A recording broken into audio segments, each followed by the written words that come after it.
Hey guys, welcome back to Chris Hairpire, to my returning subscribers and to my new subscriber. Like, if this is your first time landing on this page, you're welcome.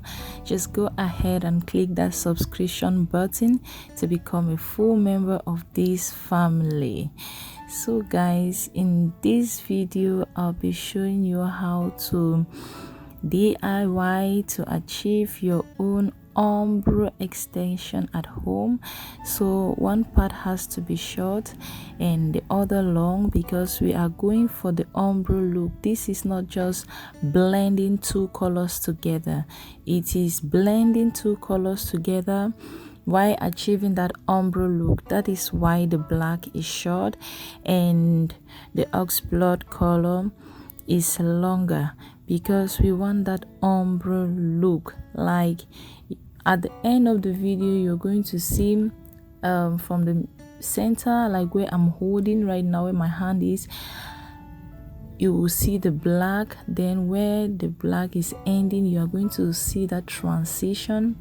So you just keep blending, as just like I'm doing, blending so that everything blends in well from the center part, the transition. Because down, like you see down guys, down is going to be purely ox blood.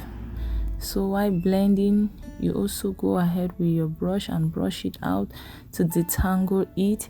Guys, please, when brushing, hold firm at the center so that you don't pull out the extension. So right here it's already coming up. Like, at this level it's good already, but you can still keep blending to make it look better. So if you are not yet subscribed to this channel, like, what are you waiting for? I have a lot of great content coming. Just go ahead and click that subscription button to become a member, and also share my videos for others to watch. So guys, see the result. You see the bottom part of it doesn't have a trace of black. You see that? And like, do you see the transition from the black and ox blood to the pure ox blood? Guys, give a like to this video and don't forget to subscribe guys. Thank you. Bye.